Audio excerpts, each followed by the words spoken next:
salaamaaleykum mbokki internet Caaroy info TV dal leen ak jàmm ci seen émission càmbaru bés bi comme niñ koy amalee saa su ne altine ba aljuma bu juróomi waxtu jotee jàpp juróom benn waxtu ci ngoon ñu leen di dëgtal seen émission càmbaru bés bi comme niñ ko dee defee saa su ne am ci mbégteeg kontaante di ci ànd ak Oumar Gueye mi nga xamante ne taskatu xibaar la ci kër gi waaye it am mbégteeg kontaante di si dalal Ndiankou Diaw nga xamante ne nag day yëngu ci wàllum politique ci noonu rek lañ fiy dalalee nga xamante ni ci wàllum tàggat yaram rek lay yëngatu moom Papis Cissé xam naa nag xat-xatu tali bi moo tax rek mu xaw a am tuuti retard waaye ci loolu bala ñoo dugg rek ci waxtaan wi Oumar Gueye dama lay bàyyi nga nuyoonteeg ñi nga xamante ni jamono ji ñoo ñuy topp suñu page Facebook caaroyinfo.net. maa ngi lay nuyu Amadou di nuyu grand Ndiankou mi nga xam ne moom lañ bokk plateau bi waaye tamit di nuyu suñu mbokku internet yu Caaroy info TV yëpp di leen wax daal leen ak jàmm ci seen beneen numéro càmbaru bés bi comme niñ koy defee saa su nekk mu nekk plateau bu nga xam ne dañuy waxtaanee lépp lu nekk njëriñu askan wi rek fii ci Caaroy TV. di ko jaajëfal bu baax a baax moom Oumar Gueye ci noonu rek laay jox kàddu ki nga xamante ne rek moom moo di Ndiankou Diaw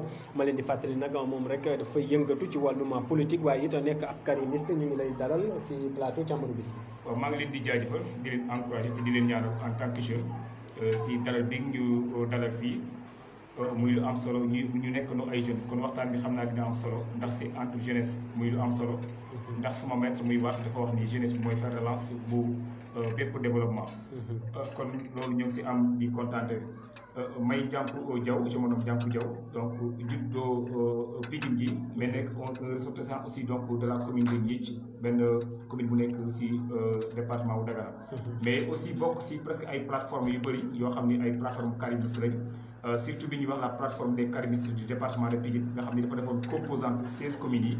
donc ànd seeg suñu ay frères les coordonnateurs Seydou Watt ay ñoom avocat Diaw ñoom Khadim entre autres quoi donc tey ñu ngi am mbégte ak contentement donc si dalal bi ngeen ñu dalal si Caaroy TV donc am nañ si mbégte ak contentement. di ko jaajëfal bu baax a baax moom Ndiankou Diaw nekk nag ab karimiste rek di yëngu ci wàllum politique fii ci département bu Pikine gën ngaa sax nag wër ci jidd Caaroy kaw di ko jaajëfal bu baax a baax di leen fàttali nag émission càmbaru bés bi yéen a ngi ciy ànd ak ki nga xamante ni moo di borom troisième menuiserie métallique Mansour ma leen ne rek bu dee da ngeen a soxla ay porte que ce soit en fer en aluminium wala sax en inox moom menuiserie métallique Mansour da koy defar waaye yemul foofu bu ngeen bëggee it li nga xamante ni rek moo di ay rampante escalier wala sax li nga xamante ni moom moo di rek ay garde fou lu ci jëm ci ay mini salon wala sax chambre à coucher moom menuiserie métallique Mansour day defar yooyu yëpp ma nga féetee fële sa Caaroy tali jàllo si suufu pont bi janloo ko kër sër yi boo ko bëggee jot da nga koy rek woo si 77 975 75 95 wala 77 404 83 94 nga jokkoo ak moom def sa commande design bu la neex mu defaral la ko ci defarin bu gën a mucc ayib waaye it ci njëg bu mucc ayib moom menuiserie métallique Mansour ci noonu rek dañuy tàmbali suñu waxtaan Oumar Gueye mu mel ni rek fële nga xamante ni rek la ñuy amalee dialogue national bi bu ñu sukkandikoo rek ci ay xibaar yi ñuy jot kii nga xamante ni moom moo di Karim Wade nekk sax kenn ki nga xamante ni rek nekk na leaderu kenn si suñu ñu dalal ak ki nga xamante ni moo di Khalifa Sall xel mën naa sikki sàkk si seen bokk élection yii di ñëw yu présidentielle 2024 yi. waaw depuis tey gis nañ ne moo nekk à la une de journaux yu bëri fii ci Sénégal depuis ñu génn ci dialogue national bi am na waxtaan yu ñu fa doon waxtaanee mais tamit lu soxal li nga xam ne mooy Karim Wade ak Khalifa Sall amul na benn déggoo bu nga xam ne amugu ci entre ñi nga xam ne mooy membres yi doon waxtaanee dialogue national boobu ba gis nañ jamono yi ñoom comme niñ ko waxee sànq rek dañoo nekk ci benn clair obscur muy guddi gi nga xam ne ba set jotagul parce que xamuñ ndax Karim dina dem ci élection yi wala boog ki nga xam ne mooy Khalifa Sall dina dem ci élection yi mu nekk lu nga xam ne nag dina métti ci ñoom trop parce que en tant que ay politiciens yu mag waaye tamit ñuy aspirer jiite li nga xam ne mooy Sénégal peut-être que xañoon nañ leen ay élection ay at ci ginnaaw mais bii tamit ñoom dañoo jàppoon ne seen àq ak yelleef état wu Sénégal daf ko war a respecter ba li nga xam ne mooy élection yi ñu dem ci waaye nag am nañ benn possibilité wala boog benn sens dem ci élection yi à moins que peut-être ki nga xam ne mooy président de la république mu amnistier leen nekk na lu nga xam ne tamit gars yi ñu ngi koy wax mu mën a nekk benn possibilité ci ñoom mais quoi qu'on puisse dire moom ñoom ñaari politiciens yi jamono ji ñu ngi ci guddi bu ba set jotugul parce que seen ëllëg dara leeru bu ci te politicien moom ku ko wax élection waaye tamit en dehors de élection dañoo war a commencer li nga xam ne mooy seen programme politique wàcc ci askan wi te ba léegi gisaguñ ci dara lu leer mu nekk lu nga xam ne dina métti ci ñaari ténor yooyu. dina métti si ñaari ténor yooyu bu baax a baax Diankou Diaw kenn ki ñaari ténor yooyu kenn ki nekk sa leader moo di Karim Wade boobu ba tey mu jógee Sénégal mën nañ ne depuis 2012 13 ba tey mu jógee Sénégal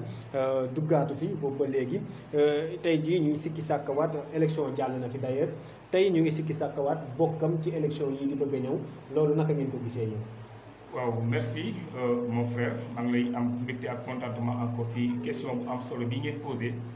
nga xam ne askanu Sénégal ñu si bëri donc soxla nañ réponse bi parti bi aussi am na ay réponse am yu am solo mais ñu nit ay karimistes di gëstu am nañ si donc ay réponse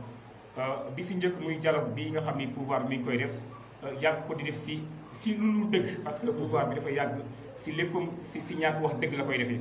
ndaxte jàpp naa ni ñoom dañoo yàgg di réer askan wi di yàgg di wax lu dëgg askan wi mais ñu am askan woo xam ne aussi dañuy suivre ñoom seen journaux yi ni ñuy doxalee parce que boo amee benn état nga jël ay journalistes yoo xam ni dañoo yàgg di wax lu dëgg di créer ay mensonges yoo xam ni benn bu si gën a garaaw nga ni beneen bala parce que ñoom ñoo ngi wax si wàllu amnistie mooy amnistier da ngay amnistier loo xam ni gis nga fee bi wala teg nga fee bi mais un pouvoir boo xam ni mooy accusé mooy arbitre te si li mu def yëpp teg ko si yoon parce que Karim Wade dañ ko accusé si accusation yoo xam ni yëpp ay accusation mensongères la parce que nous étions là Karim était un ministre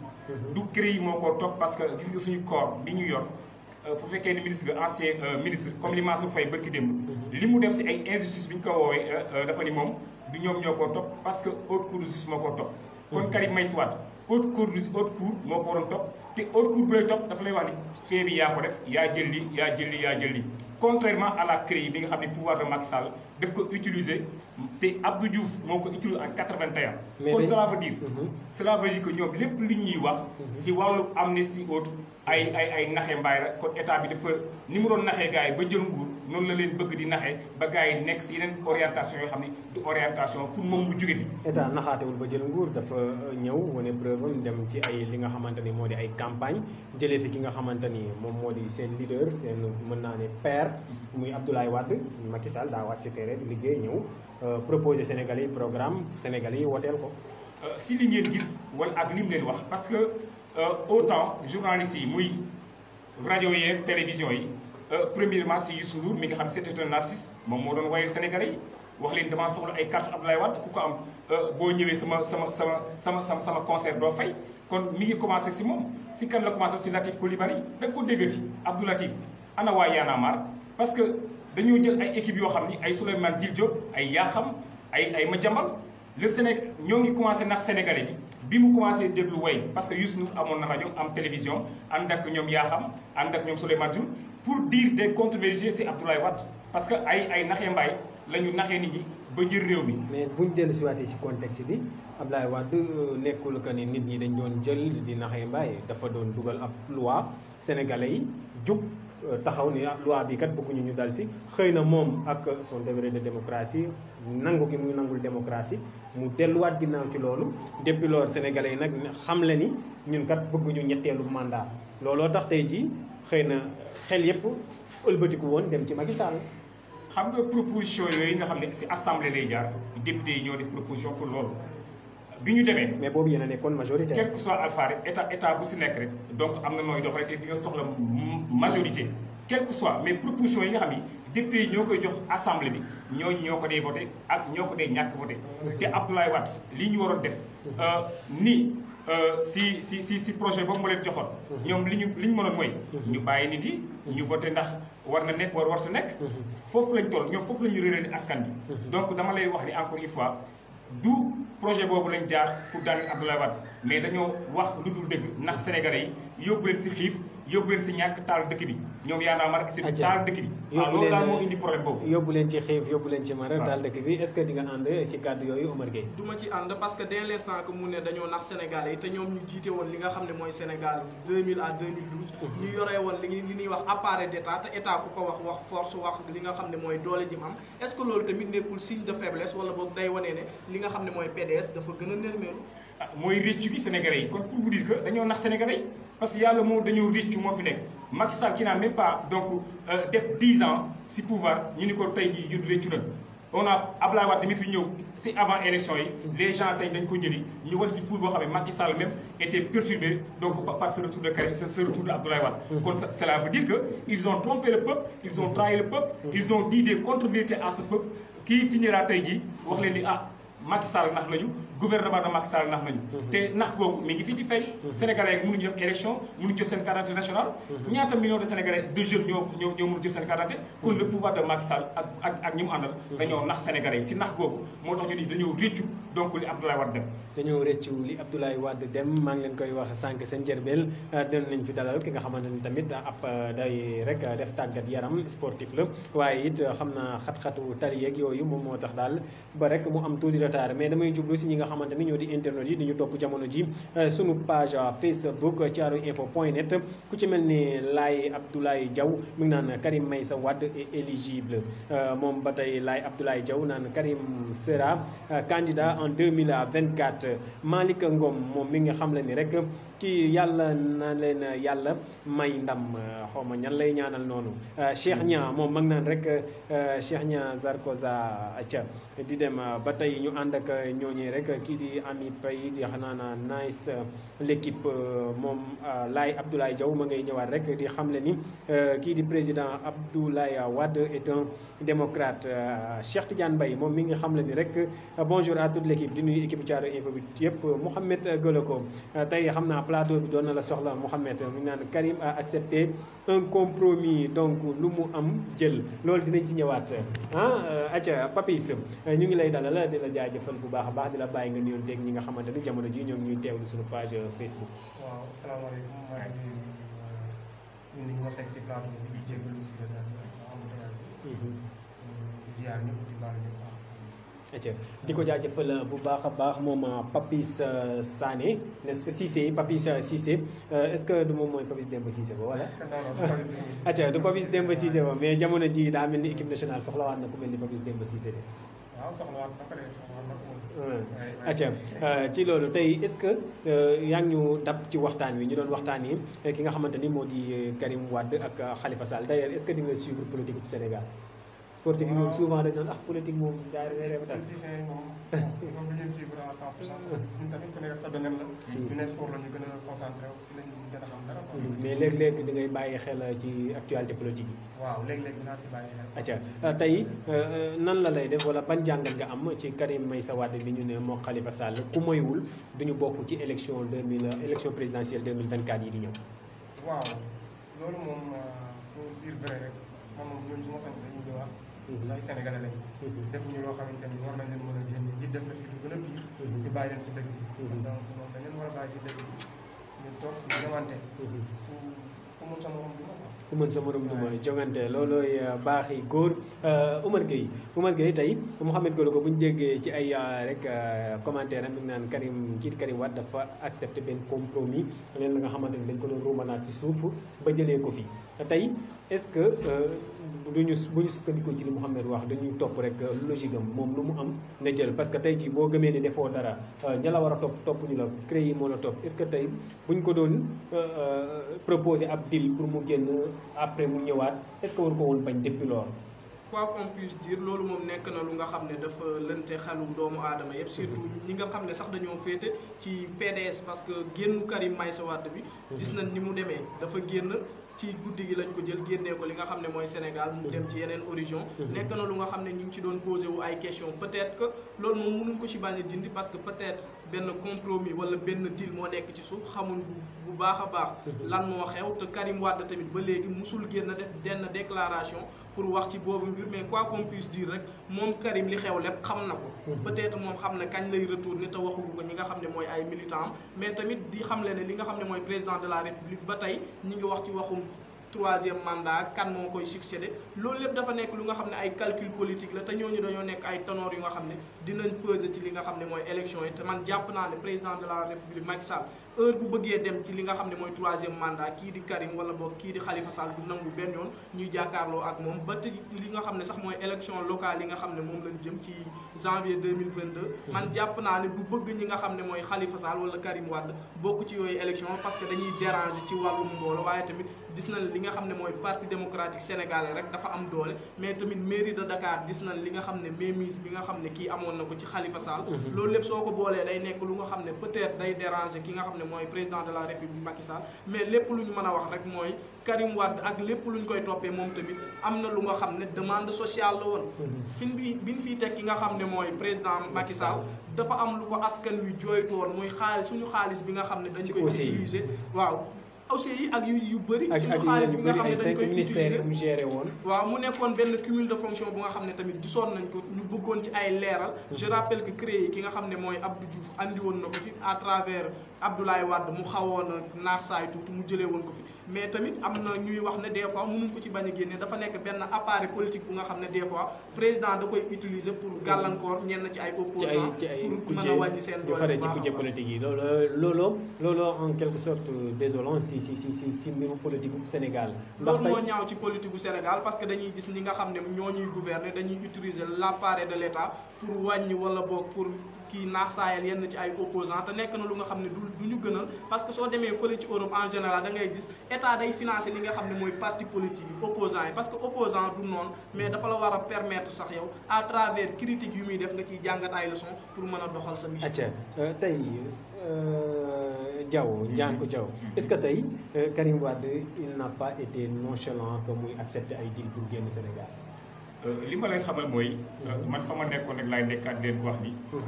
le pouvoir qui a triché pour exister continue de tricher pour écarter muy fi la nekkat pour écarter ñi nga xam ni c'est des candidats parce que le pouvoir de Macky Sall ni mu naxee woon Sénégalais yi noonu la continuer dañ ko naxee parce que ñun dañoo nekk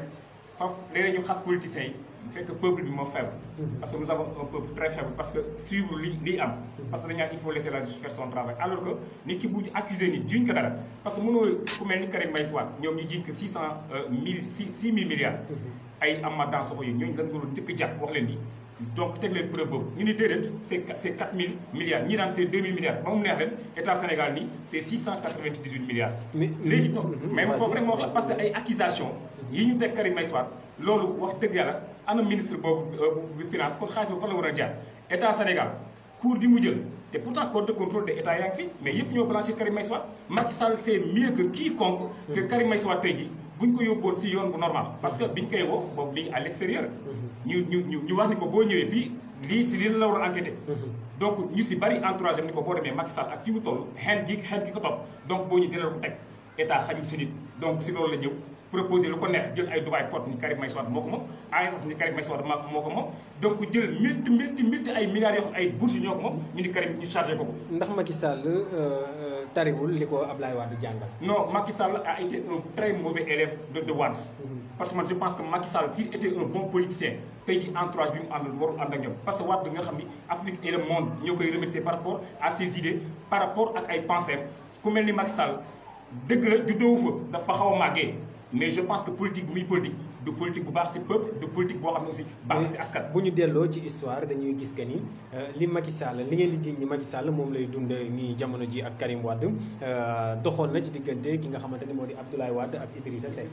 mais xam nga Macky Sall ak ba naroon dox ci diggante Abdoulaye Wade ak Macky Sall. xam nga je pense que gis nga Macky Sall. boo leen yaakaaree ni dafa terroriser Khalifa Sall. dafa terroriser Sonko dafa terroriser Karim Niang fa rek foofu ngeen amee foofu la nit ñi amee ay erreur Macky Sall dafa terroriser même population donc population tey ñoo ko waroon wax Macky Sall yow da nga jiñ suñu benn élément 698 milliards ba pare nga exporté à 2h du matin peuple bi ñoo ko waroon wax arrête Macky Sall lii ngay def jëmewul réew mi kanam. mais xam nga dañu nekk ci ab réewum démocratie tey Sonko bañ ko bëggee ñëw jël pamte jël yóbbu moom taxaw woon na ne fii démocratie la taxaw na bañantu askan wi génn ànd ak moom ana lan moo tax Karim Wade bañeewul noonu. parce que pourquoi ce même peuple tey jii bi ñu génnee seen benn doom même bu dul tey sax politique ñu jël sa doom ñu exporté ko ce même peuple n'a rien dit journaliste yi presse bi tey jii nii ñu jàppoo tey. mais wax loo yëg wax loo yëg ku toog ba 2h du matin ñu ñëw aca jël la yóbbu aéroport si yan base ñun loolu Karim Wade la moindre des choses bu demee nañu leeral parce que ce même peuple défilé bi ñuy arrêté parce que ñoom ñoo ni que c'est une demande boo xam ne sociale bi ñu jàppee Karim ñoom bëgguñu lu ñu tëj ko toroxal ko parce que ñun ñu doon nekk prison Rebeuss 24 heures sur 24 ñun xam na ni tey jii yeneen nit yi nga xam ne tey jii amoon na philosophie politique doon topp mbir bi xam ni kat ñii Karim dañ ko mere parce que doomu Abdoulaye Wade la jotuñu si Wade ñu dem bëgg écraser doom bi kon peuple boobu moom moo xawoon manqué de maturité di topp Youssou Ndour mu leen di may ay concert rey ñu lekk suñu xaalis ana Youssou Ndour tey ji ndax suñu la déggee da ngaa bëgg wax Karim Wade li muy dund nii tey peuple sénégalais moo ko teg. c'est un complot boo xam ne tey jii boo xam ne tout un entourage ay waykat ay journalistes. ma dikkaat sama laaj ndax tey jii da ngaa bëgg wax lii Karim Wade di dund. complot la bu dox ci diggante xëy na gouvernement actuel bi fi nekk régime actuel bi ak peuple sénégalais bi. complot la bu Macky Sall togg ba mu ñor jaay ko peuple bi consommé ko te même complot boobu la tegaat Khalifa Sall peuple bi consommé ko. mu jël même complot bëgg ko teg Sonko gars yi ni il faut arrêter. donc la sens bi nga xam ne Sonko am na ko dafa fekk mu terroriser ñaari candidat ak muy Khalifa Sall muy Karim Wade ba pare terroriser le peuple. bu ñu sukkandikoo ci ay kàddoom mën nañ ne peuple bi fi mu toll comprendre que ne nañ 6 moo di ay 9 comme ni ñu ko dee wax saa su ne Khalifa Sall égal Karim égal Macky xëy na gis nañ ko différencier bët Sonko moo tax ñu bañal ko ko. waaw loolu tax ñu bañal ko parce que Sonko gis nañ depuis mu toog li muy wax mooy système bi. système bi nag ñun jàpp nañ ne depuis 1960 ba léegi moo fi nekk te ñi ñuy doxalee gisuñ ci benn avancement parce que je rappelle qu'en 1960 dañuy wax ne li nga xam ne mooy Sénégal état wu Sénégal. ak ay Japon ñoo tolloo woon même niveau bi ñu nekk. te actuellement sooy xool pays yooyu dañoo nekk ay pays yu nga xam ne ay pays développé lañ te Sénégal ba léegi doxul day raam loolu tamit nekk na lu nga xam ne peut-être dañoo am espoir ci ki nga xam ne mooy Ousmane Sonko loolu population bi du ko nangu mais tamit niveau intellectuel bi dafa gën a élevé actuellement dañoo nekk 21e siècle avec la mondialisation am na lu nga xam ne dañ ko doon nangu auparavant léegi nii mënutuñ ko nangu parce que dañoo nekk ci réew mu nga xam ne démocratie moo ko laal te ku ne démocratie moom da nga war a wax li nga xam ne mooy l'acceptation de l'autre dans ce qu'il y a de différent waaye tamit gars yi dañoo war a mën a sëgg bëre parce que neexul tamit ñu gis ñu nga xam ne war nañ mën a gouverner Sénégal ku ci mel ni Ousmane Sonko ñoom Khalifa Sall ak ku ci mel ni Karim Wade dañu ki nga xam ne mooy président Macky Sall dafa war a bàyyi ñëpp mu organiser ay élections yu nga xam ne libre la waaye tamit ay élections yu transparente su ko defee rek askan wi ku ci nekk tànn bu nga xam ne moom ngay voté. les sportifs Cissé tey naka ngay gisee arène politique bu Sénégal kenn ku nekk rek di ñuy dundee la loi du plus fort le jeune bi Abdoulaye Wade gis nañ ko ci Abdou Diouf ak Abdoulaye Wade d'ailleurs gis nañ ko ci Abdoulaye Wade ak ay adversaire politique am gis nañ ko naroon naa faagaagal moom Macky Sall jotoon na fee faagaagal daanaka Idrissa Seck tey ñu koy gis ci Macky Sall xëy na askan wi li ñuy wax moo di Macky Sall dafa gën a fréquent. waaw dafa gën a fréquent te tamit pour man njiit yi nekk si réew mi actuellement dañuy jaay doole askan pour man lii du dara lu jaay doole parce que ñoom dañuy def leen neex njiit bu jiitee dafa war a am nu mu taxawee quoi mais nekkul ne damay def lu ma neex kenn du def lu ko neex lu ma neex laay dugal non non même sa kër sax boo fa nekkee da nga war a am nooy taxawee mais jur njaboot yor njaboot mais gën a yow yaay buum yaay buum yi yaay def bu yàggee gars yi dañuy fipp askan wi ñëpp dañuy bañ askan wi bu yàggee ñëpp dañuy bañ xam naa ne sama sportif bi dafa añagul moo tax baat bi jugagul bu baax a baax boo dee jëlaat kàddu rek nga wax gën a yëkkati baat bi ku ci mel ni Cheikh Niang moom mi ngi ñuy topp ci page mi ngi naan rek merci frère Diankou félicitations Amina Paye mi ngi naan je pense que Karim devrait éclairer les Sénégalais par rapport à son départ waaw loolu lu Sénégalais yi di xaar la Pape Sadio mi ngi naan champion ñoo ngi lay ziare de kontaan si yow rek kii di Laye Abdoulaye Diaw mi ngi naan bien dit mon frère moom mi ngi supporté de Falaye Touré mi ngi naan Pape Sadio Pape Sadio kuy Pape Sadio foofu Laye Abdoulaye Diaw ma nga naan rek le peuple est réveillé après Karim Meïssa Wade et Khalifa Sall Falaye Touré ba tey mi ngi naan Karim Wade de même que Khalifa Sall sont toujours des otages politiques moom loolu la jàpp moom Falaye grand maître Falaye ñu koy jaajëfal tey bu ñu jàppee gis ngeen que ni kii nga xamante ni moo di Macky Sall xëy na ñu fare ci kujje politique bi yëpp nee nañ dictateur la mais tey est-ce que nangu ngeen Macky Sall am na ay avancement yu mu indi ci pays bi moom toogee leen ci réew mi am na avancé bu bari bu mu indi si réew mi tey yenn Sénégalais yi ba ñu xam ni Macky Sall mii jox réew mi moo yàq réew mi loolu indi na ko comme avancement parce que il a pu éveiller ce peuple tey bu demee ba journalistes sportifs yi parce que je dis que ce monde le monde ne peut se développer que par des synthèses politiques. La politique, c'est l'art de gérer la cité. Parce qu'il y a de la politique sportive, il y a de la politique audiovisuelle, il y a de la politique lu nekk. Quand tu dis Macky Sall dafa jël ñëpp donc buux leen si benn état boo xam ni donc baaxul kon tey man toogam si réew mi dafa am lu bari lu mu wane na ni Khalifa Sall mii kat war na ñëwaat wane na ni Sonko mii war na ñëwaat wane na ni Karim mii war na ñëwaat. injustice yooyu tey yéen yéen a dem mais Sonko demul bay. non parce que dafa yàq cartographie politique parce que bu ñu demoon élection tey ji suba Karim Wade serait électeur et éligible fi mu nekk Sonko du ko mën def Khalifa du ko mën def Khalifa tant que amnistie wuñ ko mënul jàll parce que mais Karim kenn amnistie bu ko. Karim dañ ko tëj si 5 ñoom si seen cours bu bon dañ ko tëj si lu bon 5 ans ñu ni ko 5 ans yi bu tant que matul 21 août bu matul dootoo mën a nekk candidat Sénégal 21 août ba 21 août bi passé le Karim donc si seen cours bi ñàkk wax dëgg yëpp joxaat Karim ay droits 21 août bi passé la Karim donc détenir ses droits civiques et politiques kon bu élection amoon tey ji suba Karim serait électeur kon tey ji mos bu dee ku mel ni Sonko tey état Sénégal il a saboté tey pour yóbbu ko si contrôle judiciaire kon tey ñun li ñuy jooy injustice li ñuy jooy jooyuñu ko Karim parce que suba bu élection amoon ñoom mënuñu téye Karim Wade parce que carte d'identité nationale am rek la état Sénégal ak Aly Ngouille Ndiaye nangu si moom tey bu ñu sukkandikoo seen i ay kàddu Karim dañ kaa jaay doole pour xatal ko génne ko Sénégal xañ ko yenn ci ay droit am benn moment tey yéen en tant que ay karimiste yéen ñi topp ci ginnaawam yéen ñi nga xamante ni yéen ay lëkkaloo moom di liggéey ak moom lan ngeen pare pour état wu Sénégal janloog état wu Sénégal ndax pare ngeen dangam nee ngeen CREI yi baaxul est-ce que pare ngeen pour toppaat CREI yi tegaat ko ci yoon xam nga CREI du cours bu baax te man en tant que tel parce que man sama baatu bopp laay waxee dama ne du cours bi même bu pouvoir Macky Sall wàccoon buñu leen ko toppee parce que cours bi ku mu topp mën na la jàpp bu ko neexoon suba seen télé bi mun leen seen matériel bi yéen a ko jëndee 150 millions parce que lii ngeen di wax ni wala ku mel ni jànk mi ngi wax seen kii mën na suba ñu topp leen seen télé bii kat war naa leen mën a jàpp parce que pouvoir yu ñor ñoo nekk pouvoir yu baaxul kon injustice boobu ñu teg Karim buñ ko tegoon sëriñ rek moo si mën a génn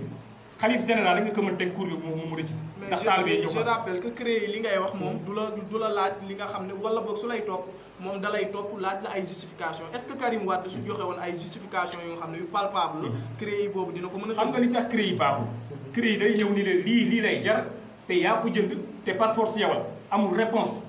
kenn mënul répondre si CREI ba rëcc si ñu tënkaat wax ji CREI bu ñëwee en tant que yoon te loolu sax yoon da koy def lii kat dañ kaa fekk ci yow yaa ko moom loolu lañ jàpp acca yow dañ ne la man lañ fekk ak machine bi man maa moom machine bi man maa war a justifier que ni moom ma machine bi loolu lu logique la d'accord nga wala d'accord non c'est le contraire de ce que tu penses du demeewul noonu demeewul noonu xam nga lu ñuy def mais CREI loolu lañ def dañoo ñëw ne Macky ne Karim banque sangam de am nga fa compte sangam def na nangam wax nañ ko loolu ça veut dire que tegal nañ ko un fait moom moo war a justifier que ni banque bii ngeen wax compte bii ngeen wax bu sama banque bi déjà aw ma si compte kon compte bi war ta mën a nekk pour vous dire que l'État a menti les Sénégalais xam nga ndax parce que même compte bi nekk Singapour ñoom dañuy fekk nañ fa ay milliards Karim a ngi si kaso bi gars yi dem ñu ne leen compte daf ko viré par hasard beneen côté la ko jëlee Dubai Port ñun ñoo ko moom naar yi ñoo ko moom mais état Sénégal naar dañ ko mujjee porte plainte 4 000 et quelques milliards ñu ni ñoo Karim moo ko moom ASAS bi demal port moo fa nekk ba léegi état du Sénégal xam nga lu mu jël si Karim Meïssa Wade mooy kër gi Abdoulaye Wade am avant muy toog au pouvoir lañ dem ni ko parce que kër googu sa tur moo si nekk mais Abdoulaye Wade amul ko am kër Sénégal kër goo xam ni mu koy am boo muytu Abdou Diouf sax amul kër ñu ni ko kër gi yaa ko moom ak quelques oto yu paan yoo xam ne ñoo ko fële ak seenu jabar yoo xam ne ndeysaan bi mu faatoo seenu ooy lañ jël amul lenn lu état Sénégal jël si Karim Meïssa Wade ba fii ñu toll nii 1 franc jëlu ko si Karim Meïssa Wade jamono ji may wax ak yow mën nga ñoo defal benn exclusivité xamal ñu ndax Karim Wade yañ ko tegoon ci ay amende ndax fay na am fayu ko xam nga wax lu dëgg weesuwul nga bëgg ku la bindal tuyaaba ba pare defoo dara lu baax parce que Karim bala fee yooyu ñu wax ne dañ ko amende 119 milliards dañ ni ko bu fekkee yow yaa jël 698 milliards lii mooy amende bi donc bu fekkee ni loolu yëpp état Sénégal vérifié ko égal 0 donc on doit multiplier 119 à 0 kon Karim ne doit rien à l'état du Sénégal yaa ko wax lu leen neex am seen doole am seen presse mais Karim ne doit amuñu lu ñu war a fay état Sénégal la organisme bi wax mu dédommage Karim Meïssa Wade c'est état du Sénégal qui nous doit de l'argent même. waaye yéen après tout ça yéen xanaa di ngeen jub topp état Sénégal. mais li ñu mën yëpp tey ñoo koy def on a gagné tous nos procès li ñu mën état Sénégal ñun duñu ñëw brûler ce pays. li may wax si yoon am nga yoon. tey ñu jëloon ma teg ma ci yoon tooñ ma jël ma ne ma defoo dara après man am naa droit def recours topp yoon. mais comme yéen dafa ñu suñu recours yëpp ñoo ko gagné état Sénégal kay dañoo am nit yoo xam fu mu nekk jaay doole rek. parce que ils ont compris que peuple bi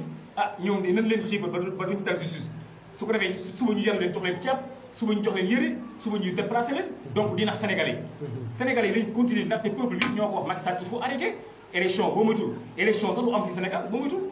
peuple bi nag ñoo war a àtte seen bopp wax leen fii nga jëm baaxul. Omar Gueye. waaw man jamono yi passé dañ ma convié woon benn couverture bu nga xam ne seen permanence la amoon parti démocratique sénégalais mais permanence bi man su ma fa daan dem mbooloo bi ma daan gis foofu yëpp day fees mais la fois passée bi ma fa demee dama xaw a am jaaxle parce que effectif bi ma fa fekk dafa tuuti tellement je me suis dit que est-ce que lii di parti démocratique jamono ji PDS PS AFP ñoo est-ce que jàppoo ne jamono ji da ngeen a dee wala boog financement yi moo fi nekkul pour ngeen mën a mobiliser li nga xam ne dañoo toogatul si nguur. gis nga jusqu'à présent fii ma lay waxee nii le PDS c'est le parti le plus organisé si sphère politique bi ñu toll parce que yow yaa ngi wax boo fa jaaree permanence ñoo ngi doon rendre hommage Abdoulaye Wade ce 29 mai pour rendre ko njukkal ñenn ñoo ko doon def militants yi ñoo génne seen ay millions boo jaaree permanence nga xam ni waa APR yi sax bu formé dañuy fa daw Macky Sall sax bu formé dañuy fa daw parce que ils avaient dem nañ ba tiit ni Karim mooy financé pour def mais ñun ñoo doon kër suñu xaalis pour def benn njukkal mais ba finalement waxtu woo ñu ni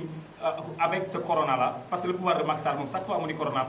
donc ñu ne corona am na ñu dindi ko donc c'est ça parce que mais nag bu fekkee yaa ngi fa doon jaar war nga xam ni donc la fa dee dund ak si ay mouvement ak si parti bi ak organisation parti bi donc ñun suñu parti bokkul ak ay yi ma gis du parti. ci wàllum pick-up yi yi ngeen doon wax est-ce que yegsi nañ seen oto yooyu caw sa xiir yi. xam nga caw sa xiir yi mooy la wan ni les gens ne comprennent xamuñu lu xew si actualité moom moo def suñu événement yëpp avant corona. gars yi kay xëy na dañ siy doog a jot mais oto yi mi ngi fii di daw guddi ak bëccëg di yóbbu gars yi màggal ñooy dem événement bu fi am ñooy yóbbu kon je pense que gars yi kay Macky Sall ay oto baaxul rek oto yi la peinture ay jaune marron rek ñun da ngeen doon gis suñu oto yi yaakaar ni oto Macky Sall moo amul oto bu baax. est-ce que oto yu baax yooyu ngeen di wax nekkul koppar gi ñuy topp kii di Karim dañ kaa jëloon kaaw ko gars yi wër gisuñu fenn après nag procès bi jeex na nee nañ ñoo gañe génne nañ jaay jënd na. xam nga man dama ni yéen tey ñun du ñooy àtte état Sénégal mooy àtte état ba léegi mi gis oto yi lu tax topp ko parce que l'état du Sénégal xam nga gars yi dañ ko coincé parce que xam ne lépp lu mu doon wax donc amul dëgg donc amul dara lu siy dëgg amul dëgg waaw amul dëgg ñu tënkaat wax ci waaw fan yi ñu génn am na benn information bu génn kenn si yéen ka nga xamante ni dañ kaa fekk këram d'après si information yi ñu jot agressé ko ba daaneel ko 2e étage mu daanu waaye ba tey si sunu naataango yi sunu woy taskatu xibaar yi am na ñu génne information ba nga xamante ni nee nañ ndaw soosee sax moom jay na ba moom rek waxoon na ci làmmiñu boppam que ni daal ñu baal ma ci kàddu yi mais da doon jaay boppam loolu tey ana lan ngeen ciy wax. xam nga mooy lay wan ni gis nga état bi am na jëmb yoo xam ni moom la continuer di jëmmal yenn nit yi si askan bi mooy wax lu dëgg. parce que cette dame nous étions ensemble 7 ans ñoo ngi si dee liggéey si wàllu affaire karimis ñuy jëkk di organiser par le pour le retour muy suñu coordonnatrice on travaille ensemble mu dëkk Kolda mook avocat Diawo donc avocat sax mi ànd ak man muy Abdoulaye Diawo yaay la koy woowee cette dame ne manque de rien et des travail bu ñu ko dàqee aéroport bi c'est parce que dafa nekk révolutionnaire parce que elle disait à Macky Sall que lii nga teg Karim Sall du yoon kuy liggéey aéroport ba pare être révolutionnaire doo yàgg si nguuru Sénégal yi boo tax ñu dàq ko fi biñ ko fi dàqee mi ngi dem di entre Mali di ñëw fii di ñëw Sénégal doo ko gis buy dem Casa sax ay avion lay jël di jaay ay tissus yu cher am ay partenaires yu muy liggéey ay ONG di xeex injustice moom kay dëgg la moom dafa nekk révolutionnaire di ànd ak aussi activistes yi bu ko gars yi meree donc moo tax ñuy jéem a yàq deram si wax yooyu ñuy wax mais Dieynaba n'a pas besoin même de 50 minutes parce que ñun ñii man muy avocat Diaw muy plus de 30 personnes yoo xam ne mën naa la tabaski bi passé yére yi ñu doon sol ay 6 mètres de Getzner qui coûte tellement cher moom moo ñu koy jënd may ñu ko pare na ndax am ngeen xaar kooku je pense que lii ko gars yi di sosal ni donc si koo xam ne ndeysaan bi mu daanu ñu bëgg ko mënugul wax ak sax ay avocat ay nit diggéen ñoo à sa place. déggoon nañ lu mel noonu ci ay information si yéen sax la woon. ngeen ne jamono ji ñuy génnee information yooyu xibaar yooyu. moom sax mi ngi nekkoon daanaka dans le coma. tey est-ce que yéen tamit en tant que ay àndandoom en tant que ay collègue am dem ngeen fexe ngeen jege. kër ga nga xamante ni ñoom ñoo génnee xibaar yooyu pour def benn rétorque ba nga xamante ni dina leeralaat Sénégalais yi. ñoo ngi si parce que si loolu la ñuy liggéey parce que je pense que xeex ak presse yombul Sénégal parce que surtout presse boo xam ni dafa dend ak état. parce que ñu si bari si ñoom si presse boobu dañuy liggéey ak le pouvoir. ñooñu foo leen boo leen attaqué fan nga leen attaqué ñun amuñu lu si réseaux sociaux yi. waxuma attaqué mais en tant que presse tey am nga. yow sañ-sañ en tant que jànku. tey ñun ñu yoroon suñu presse Thiaroye Info bind dara. si yow nga wooñu ne ñu information bi ngeen génne kat wérul te dama bëgg ngeen rectifier ko wax ñun loolu code de la presse da lay jox sañ-sañ nga rectifier waat information bi xam na ni kat lii rectification xam nga ñun yoon yooyu yëpp c'est-à-dire da nga dañuy am parti organisé ñun mouvement yi sax dañu organisé ce parti dama la pouvoir bi ñu jàkkaarloo ku mu neex fekk la guddi daj yi parce que ñu si bari ñoom avocat jaw ñi si mbedd mi lañu fekk jàpp tëj 15 jours di leen doole def élection ay suma ay frère ñoom naa ay 2 heures du matin 4 heures ni def assemblée bi dañuy def gars yi ñun li ñu mën mooy ànd ak nit ñi di jooy ba peuple bi yeewu ñu xam ne état bi ak ñi mu àndal ak ces malfaiteurs là donc dañ leen war a combattre yii lépp lu fi jaar yoon ngay bind da ngay perte sa temps li nga mën mooy ñoom ñoo ngi xeex di wax ngay xeex di wax comme ñoom comme fii dëkku wax la bu ñu waxee nga wax tontu leen waxuñu dëgg tey waxuñu ëllëg kon dëkku wax moo koy faj justice amu fi boo xam ni tey jii mën nga ko topp ba mu topp wax moo koy faj moom bu ñu sukkandikoo ci kàddu yi ki nga xamante ni moo di Ndiankou Diaw nee na daal fii nii justice amu fi ci noonu rek la ñuy jaar sunu ñaareelu xaaju émission di càmbaru bis bi ma leen di fàttali rek càmbaru bis bi ñu ngi si doon ànd ak borom 3e menuiserie métallique Mansour féetee fële ca Thiaroye Tali Diallo suufu pont bi janloog Kër Sër yi ma ni boo leen bëggee jot rek mën nga leen jot ci numéro yi ma lay bëgg a limal 77 975 75 95 wala 77 404 83 94 di nga rek jël rendez-vous ak ñi nga xamante ni ñoo di menuiserie métallique Mansour loolu nag boo bëggee defar ay porte que ce soit en fer en aluminium ou en inox wala sax nga bëgg mini salon chambre à coucher wala li nga xamante ni rek moom moo di plateau télévision wala sax li nga xamante ni moo di ay rampant d'escalier yooyu yëpp menuiserie métallique Mansour da koy defar si noonu la ñuy jàllee suñu ñaareelu xaaju émission boobu nag dañ koy jagleel saa su ne lu bëri ci li nga xamante ni moo di wàllum tàggat yaram Omar Gueye ni ki tey euro bi war a toll ci benn demi-finale ba nga xamante ni daanaka ab final la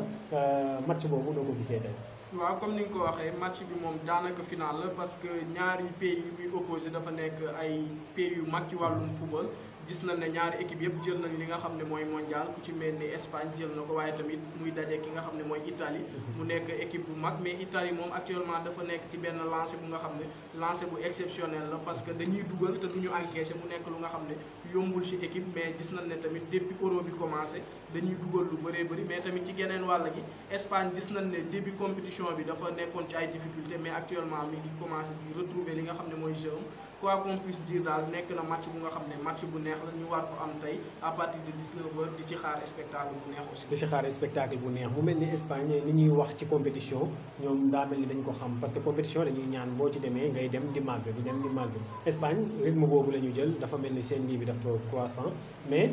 boo xoolee Italie moom daa mel ni ñëw rek ñoom fort dañu ñëw rek nekk au sommet. oui Italie sooy xool actuellement lii dañ ko togg bu yàgg parce que je rappelle que mondial bi passé Italie demuloon mais dañoo nekkoon di togg li nga xam ne mooy seen équipe ba jamono ji gis nañ ne dañoo am benn équipe bu suude nag soo koy wax gis nañ ne am nañ plus de 35 matchs yu nga xam ne amuñ défaite loolu mu nekk benn record bu nga xam ne dañ ko baat actuellement mais tamit ci euro bi actuellement gis nañ ne benn but rek la équipe bii di Italie encaissé mu nekk lu nga xam ne yombul en tout cas tamit may xam ne espagnol yi dañoo mën football trop te dañoo am li nga xam ne mooy expérience comme ni nga ko waxee sànq la bi ñuy dugg ci li nga xam ne mooy compétition bi peut-être que nekkul woon en forme mais avec le retour de Busquets gis nañ ne milieu terrain bi am na benn équilibre bu nga xam ne am na ci te match bi daal dina neex trop. match bi dina neex trop buñ la doon laaj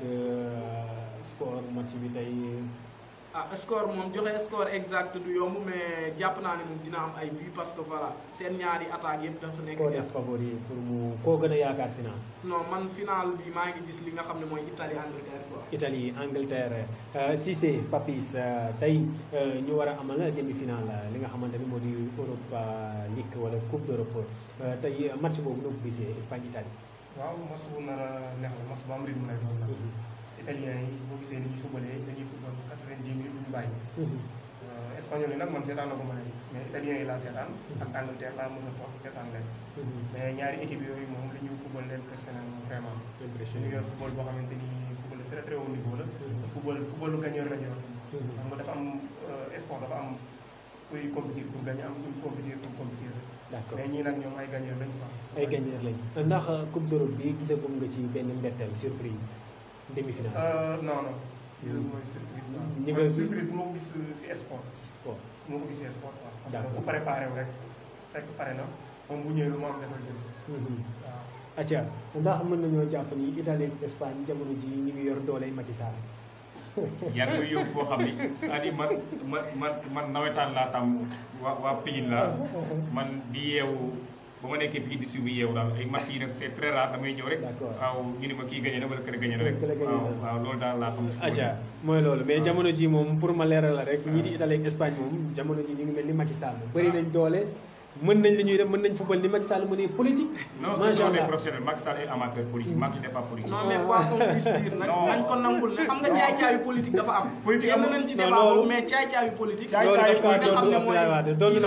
je ne suis pas d'accord parce que caay-caayu politique ay idéologie du force kenn du jël nit doole ko tëj kaso Macky Sall xam na ni kaso ku fa fanaan benn fan donc am nga problème. Karim Wade c'est le seul sénégalais boo xam ne moo tëdd ñetti at kaso beneen sénégalais doo fi ñëw nga muy Abdoulaye Wade même mun la tëdd kaso dafa métti de avocat Diaw mais 15 jours la fa am bi mu ñëwee kenn xàmmeetu ko kon Karim jàmbaar.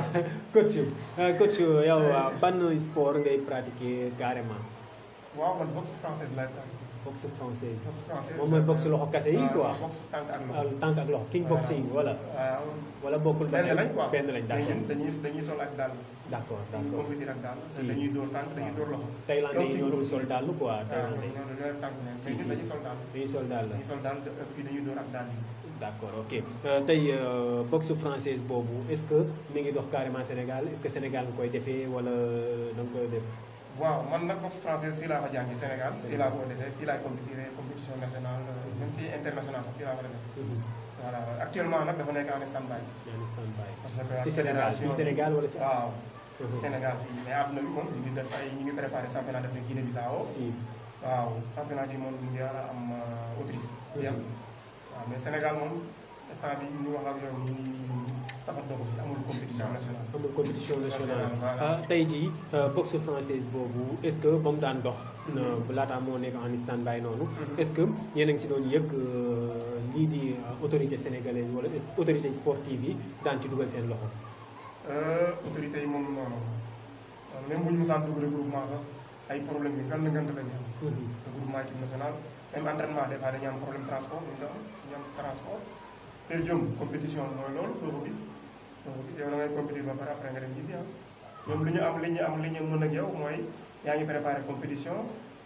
bi ñëw na bu pare nañ le regroupement genre stade ngeen nekk fa benn souvent nag olympique lañ doon nekk fa lañ doon defee suñu regroupement yi bon mais bu quelques jours la rek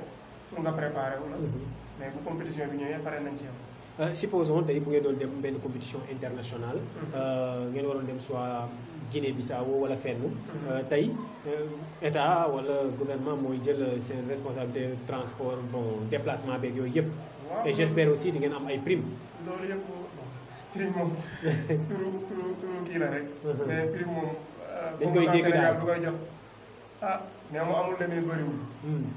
man boog sama classe bi mosu ñoo gis prime bon am na sama élèves yi de moom championnat du monde ñoom bañ demee ba ñëw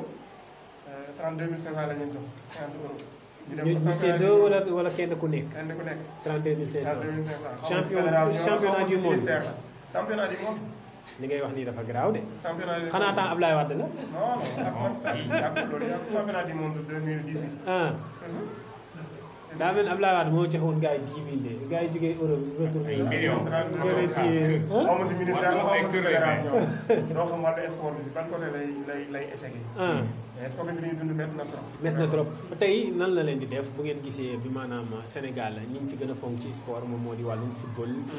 aw ma nag benn ñëg-ñëgu xol ak ñoom bu ñu si topp ñoom ñoo di basket mais tey da ngay gis ni sax ni ki Korité bi jàll maa ngi gis kenn ku nekkoon ancienne championne judo je crois. mu naan fi mu toll nii dafay jaay fëgg jaay. fëgg voilà muy jaay fëgg jaay tey ñi nga xamante ni dañuy dem teewal Sénégal fépp amuñu benn yëg-yëg en retour ak gouvernement Sénégal loolu tey lan la leen di def. non métti na moom. parce que boo xoolee drapeau. benn drapeau la. ñun ñëpp Sénégal lañu suñu ma dóoree lu ñu wax. doon nañ Sénégalais journaliste yi ñëpp moom la ñu wax. Sénégalais bi dafa yemba. wala ñu ne kii góorgóorluwul dara. fekk yow li nga daj pour dem foofu rek problème la déjà. yow ay problème rek nga indi si compétition. ñun ñëpp ay compétiteurs lañu. mais bu ñu ñëw si compétition problème yi ñu nekk suñu bopp. ak yi nekk suñu biir yaram. boo ko compétir la jàmbaar nga waxuma la nga si am ndam. nga si am ndam. tey sport de combat ngeen di def. blessure yi day bëri. ndax yu mel noonu bu amee. fédération bi wala yooyu nañ leen taxaw. waaw parce que boo gisee sànq maa ngi naan fédération dafa def stand-by depuis ba ñu jógee championnat d'Afrique. man maa remporté champion d'Afrique 2018. 2018. waaw macha allah. catégorie 85 kilos. bon Sénégal engagé woon nañ presque 8 combattants benn médaille d'or lañ am mooy man. benn problème a ngi noonu ñaareel bi xam nga compétition dafa nekk loo xam ne dafa métti. waaw da nga siy génnee ak ay blessures yu métti yoo xamante ni yow sa wàllu bopp yow sa wàllu xam nga blessure boo ko amee dèjà bon bu dee mën nga faj sa bopp il faut nga dem liggéey ñëw faj sa bopp. du état moo lay faj du fédération pare nañ ci yow. boo jógee ci compétition bi pare nañ ci yow. pare nañ ci yow. mais j'espère que ba nga nekkee champion d'Afrique. président dalal na la. ban président. bu Sénégal. Macky Sall. waaw man gisuma sax ministre. fii ministre des sports gisoo ko gisuma ko. léegi ba ngeen di dem kan moo leen jox drapeau Sénégal. yow drapeau bi ñun ñoo ko toll suñu bopp. non li ngay wax c'est grave de. drapeau Omar bi ñun ñoo ko toll suñu Gueye bopp. bi maanaam ba ngeen dem yéen Sénégal ngeen doon représenté. yeneen discipline yi bu ñuy dem nga xam dinañ gis ministre dañ leen di recevoir fële rek ministère. dinañ jox leen comme soi-disant jox nañ leen drapeau ñu dem. ci côté boobu est-ce que tamit waroo leen ci liggéey benn campagne de sensibilisation vis-à-vis de la population pour ñu mën a gën a bëgg li nga xam ne mooy sport yi parce que Sénégal suñ ko waxee gars yi football ak lamb rek am ak parce que yéen tamit vu que état bi jëlul ay responsabilités jàpp ci bu baax a baax ban taxawaay ngeen ci war a am ci biir askan wi pour ñu mën a gën a bëgg sport yooyu. mais taxawaay bi xam nga taxawaay nit tamit sa taxawaay li nga mën a taxawee rek mooy côté bi ngay yëngu. man sport laa xam. compétition. donc beneen aspect comme ma si taxawaat di joxe sens ñoom ñoo war a def liggéey boobu. xam nga nit ku nekk bu defee sa liggéey rek. lépp ay dox. mais mënoo nekk dem di préparer compétition ak ni mu méttee di préparer wu nekkaat di doxaat di wax nit ñi maa ngi def léegi. est-ce que am ngeen fédération quoi. bien sûr am nañ fédération. tey fédération waaw loolu parce que li nga wax moo garaaw kenn du leen. non loolu kenn du leen dalal kenn du leen drapeau te nga am li nga xam ne mooy fédération. tey ñu gis ni Sénégal en matière d'infrastructure sportive ñu ngi siy avancé bu baax. mais loolu yow dafa xaw a paradoxal doy waar quoi bu ñu gisee que ni ñu ngi defar ay arena fii def arena Dakar et cetera mais alors que suñuy sport si boppam. fédération yi daanaka benn fédération suy dox wala sax benn fédération doxul. pour man comme li ngeen wax sax gis nga football bi. football bi rek moom la ñuy jàpp parce que Sadio Mané siiw na du ñëw Sénégal ñu koy teg si yenn conditions yi. man aw ma tur si sport ba nga xamante ni bu ñu ma tegee si yenn conditions yi su ma woowee presse bi wax gars yi nañ na ah dëgg la. mais gis nga ñun sportif yi li ñuy teg. sportif li ñuy teg. non doo ko xam surtout ñi ñuy def sport de combat individuel yeeg yooyu noonu. léegi infrastructure boobu ngay wax noonu. zéro laay wax gis nga ñun début man autant bu may door a commencé compétir xam nga gars la ñuy boxé. mënu moom am moyen gant bande laa doon compétir bande kese laa doon compétir mais nag bañ demee ba si biir compétition su ma ñëwee ba biir compétition laay am gant ak protège dent. bi maanaam su ma la déggee bu baax. protège dents yooyu yow da ngay compétir pare yaa bi jox sa morom fexaat wala. voilà noonu laa débuté si boxe te mu nekk nag début bu métti infrastructure yi ñu wax ni ay arena yi dañ ko soxla dañ ko soxla. bàyyi na nga def ay démarches ci autorités yi pour ñu gën leen jàpp. non xam nga bu compétir ba benn niveau bi kon donc mu ngi def ay démarches. mu ngi wax mu ngi kaas. fu ne mu ngi fay dugg. parce que yéen a ngi jaar fi ngeen war a jaar. pour bien sûr bien sûr. tey est-ce que mën nga ñëw dikkalaatal si champion bi nga si compétition bi nga mujjee dem en 2018 ba nekk fa champion d'Afrique. jafe-jafe yeeg yi nga xamante ne daal taxaw nga. après nga ne man nag non day naa yóbbul ndam Sénégal.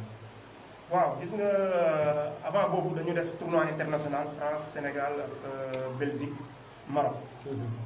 waaw donc nag boobu ma fekk si ay situation yi nga xamante ne métti woon na trop. parce que man comme dama yàgg compétir rek souvent damay am expérience ci compétition. ba ma dajee ak Belge bi moom moo ma gagné. mu ma gagné woon mu ma gagné trois rounds lañ def mu gagné. waaw xam naa li tax mu gagné. léegi man si wàllu sama wàllu bopp xam naa ne bon sama fédération bi préparation bi ma soxla pour gagner championnat d'Afrique du ñoom ñoo ma koy jox. du fédération ñoo ma koy jox wala du ministère parce que. du sa réew du sama réew. léegi nag ba mu jotee di remercier nag sama président bi. ñoom ba championnat d'Afrique jotee ñu nekk piscine olympique regroupement ñu laajte kan moo bëgg a nekk champion kan mooy gagné kan moo ñu wóor na dinañu indil médaille d'or man kese maa yegg sama loxo suuf boobu. ma ne leen man dinaa leen indil médaille d'or incha allah léegi nag ba ñuy jege compétition yi man regroupement daa ma foon dem lu bëri parce que xam naa ne boo fa demee doo fa jëlee dara zéro nga fay jëlee parce que préparation bi baaxul woon da ngay dem doo am transport boo ñibbisee da ngay dem ndox bu ñu boo posé condition day gën a métti dafa gën a métti léegi nag man sama club moom ma jëloon en charge wax dëgg yàlla fayal ma préparateur physique utal ma lépp li nga xamante ni war na pour combattant mën a gagné parce que xam naa ne séance yi ñu jëm day métti combattant xeex ak africain amul lu ko gën a métti xeex ak africain amul lu ko gën a métti tubaab bi moom booy xeex ak ñoom yéen a ësandoo yéen a màggandoo ci africain yi booy xool ñoom ñooy gën a ës sax ñun Sénégal yéen a ësandoo quoi ni ñu koy waxee tubaab yi ñoom xel la ñuy demee waaw xel te seen lépp technique parce que man def naa ay compétition internationale ku si nekk xam naa ni ngay demee mais africain yi surtout naar Afrique ñu ñuul yi du ñu bàyyi naar da nga koy dóor ba suba du bàyyi. xam nga li ngay wax nii. dafa xaw a garaaw quoi si ñàkk teewlu gi ñu teewlu suñuy sportif yi. yu nga xamante ni sama gars yi ñoom heure xam naa bu ñu nekkee président tamit dañuy toog fii di ree rek waaye. bu ñu nekkee président tamit noonu lañ leen di defaat rek. tey li garaaw ci li ngay wax moom mooy tey man miy toog di seetaan. su ma gisee tey jii ñu ne woon Papis Cissé moom kat France la représenté. Intérieurement damay mer quoi dama naan kii dafa xeeb Sénégal alors que ce sont nos autorités qui nous poussent à prendre certaines décisions yi nga xamante ni xëy na sax duñu neex tey yow boo amoon rek benn mot ba nga xamante ni da nga koy lancer autorité sénégalaise yi rawatina nag yi nga xamante ni sportive la lan lay doon. côté boobu ngay waxee noonu man moom ba tey ba suba. su ma gisaatoon beneen nationalité wala beneen dëkk laaj na pour ma compétir ko fa laa jëm. fa nga jëm non du ma compétir pour Sénégal parce que vraiment dafa doy. day yàgg naa xeex yu métti mais xeex amul lu ko gën a métti sur terre dajeeg sa moromu góor ngeen di dóorante dafaa ngi dóor lu coup yoo xamante ni doo xam nga jëleen si ay blessure doo xam te doo nekk si ay conditions yu baax parce que xam ñun ñoo ko opté ñun ñooy jël coup yi garaawul tàmm nañ ko ñun ñooy am daj lu métti ñooy blessé tàmm nañ mais condition bu baax boo ko tegee nit rek moom li mu bëgg rek day ànd ak moom parce que moom moo opté pour def loolu voilà mais condition yi ñoo baaxul Sénégal fii sportif ñi fi teg si condition yu baax néew ma amul dañ ne man bëri moom wala ci kanam gi maa ngi gis fenn fu mel dañ kaa ñëwoon est-ce que ci combat la wala côté waaw may xam ne moom entraînement la comme yii yii moom ba may préparé championnat d'Afrique laa amoon blessure sale te presque toog naa 15 jours yi nga xamante ni defuma contact loolu tamit bokkoon na si lu mu sonal yooyu xam nga warul def contact daf lay sonal souvent nag blessure yi comme yu bëri fii sale ngay gaañoo ndax mos ngaa ñàkkee sa combat ci blessure maanaam blessé ba gis ni mënatoo dem arbitre bi arrêté match bi. waaw man nag daan naa blessé si combat daan naa am blessure sax boole waale ko si combat mais blessure mosuma ñàkk combat comme blessure man par point lañ may gagné quoi. d'accord acca sànq maa ngi la gis ngay ne jànku mu mel ni yéen daal depuis Abdou Diouf Abdoulaye Wade Macky sportif yi daal football rek ngeen ci mën a kon ñoom El Hadj ils ont été même chance gars yi xaw leen faale tuuti quoi xëy na ñoom sax ñoom ñoo tax Sénégal jox gëdd sportif tey jii buñ ko mënee waxee noonu. xam nga Wade le sens moo tax bi Sénégal ñëwee sax ak coupe du monde bi. jour yi bëgg ko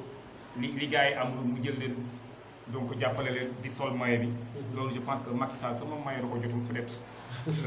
man xam naa ni moom maillot jotu ko dafa day yàq suñu couleur maillot mais Wade bi mu ñëwee dafa sol maillot bi. ba pare wax leen da ngeen di am ndam ñu duma France. kon Abdoulaye Wade était un homme sens Sénégal lu si bari bari. bi mu ñëwee au pouvoir en 2000. dafa dem fekk ay nit États-Unis mu wax leen ñëpp seen Sénégal gars yi des gens qui ñoo xam ne dañ leen am ay salaire 9 millions 10 millions mu leen boo leen ñëwee Sénégal pour defar Sénégal la de mais parce que xaalis boobu amu fa ay ñoom certains gaañ fa la leen jëlee jëli leen gars yi doon defar robot mu indi leen fii Wade da doon jox espoir parce que mooy jeunesse bi mooy fer de lance Wade kay nit ñi peut-être ñoo topp idéologie si xam-xam ak yaatal koo xam ne bi muy génn palais bi 700 000 francs la fa génnee il a trop investi si nit ñi dafa defar nit ñi jàppale nit ñi doon xeex ak tubaab yi wax ni leen affaire du si yéen si naar yi ngeen di jëlee xaalis ñun fa la ñuy dem jëlee ci xaalis pour tabax Sénégal xam naa ni politique la gën a ñor mais ki nga sekkal plateau bi dafay wax yu garaaw yow tey jii boo gisee kenn ki nga xamante ni dafay dem di représenter ji Sénégal dignement mais amul benn appui autoritaire. C'est là où je vous disais, moi je disais de la politique sportive, on a volé. Parce que nous, nous devons porter ce combat. C'est-à-dire combat interne d'abord. Moi, même dans mon parti, combat est pour que la jeunesse ait la liberté. Parce que la jeunesse, nous sommes aussi faibles, nous politique, nous dîner, nous faibles. Mais quand on est faible, ce qu'on fait, bu état Sénégal nag bu naka leen di bàyyi dem defal keneen bu muy Abdoulaye Wade muy Karim Meïssa muy keneen jeunesse bi ñoo war a yeewu xam ni boo fi indee Karim liggéeyu dàq ko boo fi indee Sonko liggéeyu dàq ko Macky Sall dañ ko dàq mu wan yoon ni jeunesse bi ñoo la dàq parce que suñu morom la Macky Sall li mu ñu magee matul 10 ans bëgg yàq dëkk boo xam ni Abdoulaye defal na ko à cet âge kon li ñuy wax muy sportif yi muy yéen ñi nekk si média bi lépp loo xam ne tey jeunesse nekk fa day am problème kon bu fekkee ne ñoom lii ñuy def ñoom jël champion boo xam ne tey jii d'Afrique état Sénégal jël la kii tey jii bu doon États-Unis la nekk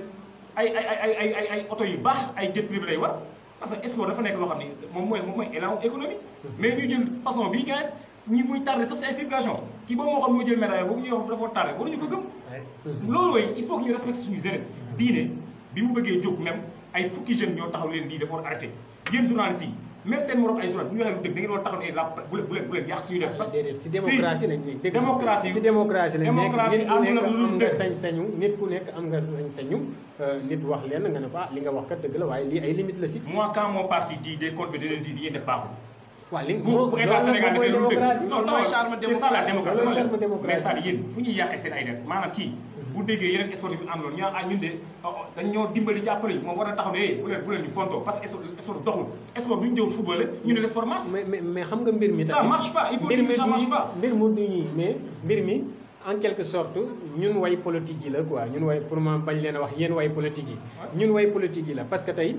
gis nga kii bu toogoon fii bu comme ni nga wax bu amoon ñenn ñu toog naan sportif yi ñu ngi leen di jàppale c'est parce que dafa am ay autorités yu dem seen ginnaaw gis nañ fi Abdoulaye Wade loolu daloon na ko fii lamb ji fees dell ki ay mbër mu dalal ki nga xamante ni moo di Modou Lo ak Balla Gaye mais tey ñooñu bu leen neexee ñu ne Abdoulaye Wade defal nañu lii kenn mënu ci dara de cela gis nga Wade waxuma la mbëri sax mais même ñu doon topp mbëri sax da leen doon sagal théâtre kat yi woykat yi téléviseurs yi ñëpp Wade moom à ce point il faut lui dire merci xam nga peut-être li ñuy wax kenn ku nekk am nga yi ngay def ca suuf kenn ku nekk am nga yi ngay def ca suuf tey jii bu nit taxawoon tey yéen a ngi nekk mois de mars bi génn Sénégal am na ñu fi doon dal ay nervi yooyu xëy na peut-être ay mbër lañ wala ay leneen lañ ak leneen mais ñooñu tey buñ taxawee sol seen yére sportif ne Macky Sall mi ñuy jàppale ñii mënuñu ci dara mënuñu ci dara ça veut dire que ku jàppalewul ñi ça veut dire li ñu war a xeex moom mooy par exemple ñiy jug yëkkati suñuy drapeau dem di ñu représenté ji fenn ñu am taxawaay ci ñoom am taxaw bu baax si ñoom man ñi su ma nekkoon seen côté tey jii ñuy dem compétition bay defal seen bopp drapeau médias yi def dinaa woo médias yi wax leen ne Sénégal ne ñu respecte pas bu ñëwee taxawee fii di waaye danaa dëkkum coow da ngay indi coow pour coow loolu mën a faju parce que mënuñu di coow ni baax na te fekk baaxul si les gens disent que Macky nit ñuy defal ndax am na ñu si may ceeb mais yéen ñi mu mayul ceeb ngeen taxaw ne ko on n'a pas besoin de série loolooy wax ji nag loolooy wax ji peut-être ñi nga xamante ni nag ña ngay taxaw rek te gars yi taxawuñu leen te ña ngay taxaw ngir xeexal Sénégal rek ñu léeg-léeg occasion yu mel nii da ciy baax ñu génn wax ko noonu rek di am mbégte kontaante doon leen dalal fi nga xamante ni rek moom moo di càmbaru bis bi bàyyi leen ngeen nuyoog ñi nga xamante ni jamono ji ñoom ñooñu doon teewlu parce que ñu ngi may xamal ni li ñu amoon ci ay waxtu jeex na aca Diaw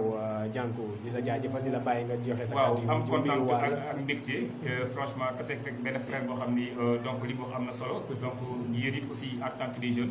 donc ñu ngi leen di remercier di leen sant mais du ñu sant aussi du ñu sant ba fàtte maître Abdoulaye mi tax ñu bëgg le PDS muy suñu membre suñu xalif politique di remercier le candidat Karim Meïssa Wade wax ni ko dafa am job ndax courage rek moo taxoon tey jii mu toog rëbës bu ko neexoon génn comme ni gars yi génnee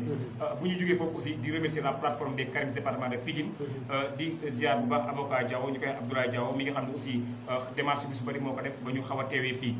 bu ñu fa jógee aussi am na quelques responsables yoo xam ne faaw ñu remercier leen parce que aussi dañuy encouragé saa su nekk muy suñu benn maman bu ñu wax maman Khady Dieye muy cellule des entreprises maman war saat aussi duñ ko fàtte muy suñu benn gaynde ko xam moo yore femmes yi alors que nous respectons les femmes bu ñu gisee képp ku jox cër femmes yi donc dañ leen di respecté li si des nag mooy dañoo waroon rendre benn njukkal bu mag boo xam ni bu amul Sénégal gars yi doon ko préparé aux États-Unis France et autres far corona bi ñëw yàq lépp ak yenn microbe politique yu nekk si ñun te bëgguma leen sax cité parce que tey bés bi du wax loolu parce que partout y a des microbes mais c'est nous y a des microbes léegi ñoo ngi remercier aussi plateforme boobu nga xam ni mooy plateforme politique éthique ak morale suñu frère bokkoon ñaa jiite ko ak tout un ensemble kon ñoo ngi wax ñëpp jaaraama ñu wax aux jeunes de réfléchir bu ñu topp leader parti yi ba bëgg yàq suñu politique bu bopp jërëjëf mon frère jaajëf Diaw yaakaar naa ni kii di Dieyna ba mi ngi am tan léegi waaw Dieyna ba léegi affaire bi dafa métti. xam nga lu tax mu métti mi ngi nelaw ba tey. mi ngi nelaw ba tey. dañu bëggoon si possible ndegam ay collègue ngeen. ñu koy ñaanal yàlla mu jug foofu mu tëdd. waaye bu jugee rek ba mën a jànloog presse. ngeen ñu bëgg fixé ak moom benn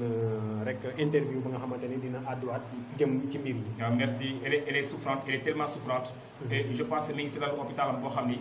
koo xam ne dafa jóge def loxo yi tam lépp tam donc xàmmeetul boo ko laajoon tey noo tudd xamu ko donc bu ñu fekkee suñu ay moroom sénégalais man je pense que si ay film Mickey laa ko doon gis film gis nga tubaab bi yenn film yi sax duñ ko doxalee nii parce que Jackie Chan moo fi daa xëy def yëfu dof mais du def yëfu dof yi mais ki ko def ak ñi ko yónni ñoom ñoo gën a dof sax Mickey yi waaw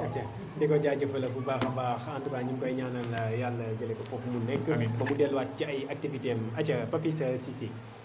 tàggatoog ñi nga xamante ni jamono ji ñu ngi doon topp suñu page Facebook thiaroyeinfo.net waaw ak ñi la doon topp say fans ak ñëpp waaw ñu ma doon topp ak bon yàgg nañ moo suivre man tamit maa ngi nuyu ñëpp di baalu ak ñëpp tamit parce que di ñun suñu parcours dafa métti trop mais nag yoon moom lu mu métti rek di nga am benn ñaar ñett ñu la gunge ñu vraiment suñu président club bi Mamadou Thiam ak sama coach Vital Manka boobu ñu ma jàngal box ak ñu ma bokkaloon saal ñoom Maseydi Jaxate nga xamante ni gagné na champion d'Europe sax nga xamante ni moom tamit même club bi ñoo bokkoon fi ñu formé ñooñu ñëpp dañu nekk ñoo xamante ni dañoo poussé wul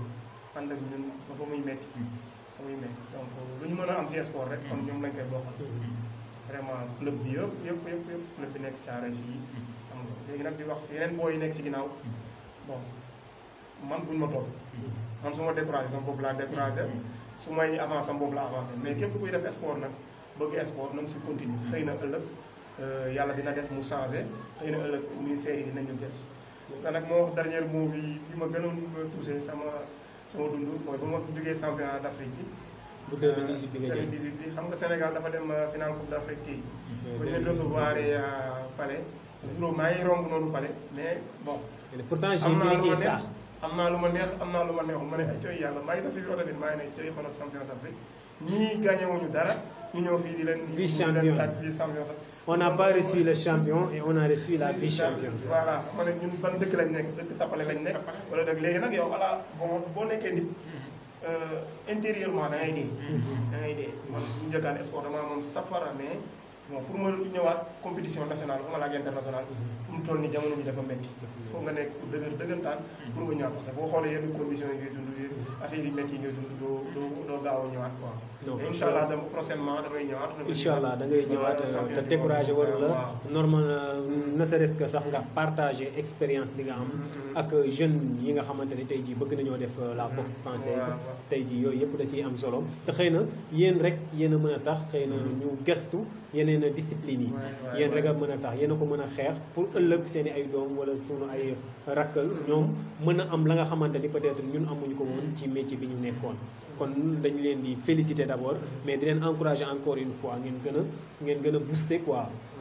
te ngeen pare aussi pour je ne sais pas ouvrir des écoles pour apprendre les jeunes qui veulent ça ñoom tamit ñu jàng mbir yi gën a tegu professionnalisme bi quoi ñu tàggat ko ci ba ñuy ndaw loolu aussi dina si am solo di ko jaajëfal bu baax a baax moom Papis aca Omar Gueye waaw kanaa ji am mbégte ak contentement rek teewaat ci plateau càmburu bés bi tey moom affaire yi dafa ala daw la bu baax a baax di jaajëfal suñu karimiste bi te di ko wax tamit ngeen gestu li nga xam ne mooy askanu Sénégal ñun moom nekkuñu fii pour benn politicien mais dañ fi nekk ngir askan wi képp ku nga xam ne jox nañ la kàddu askan wi rek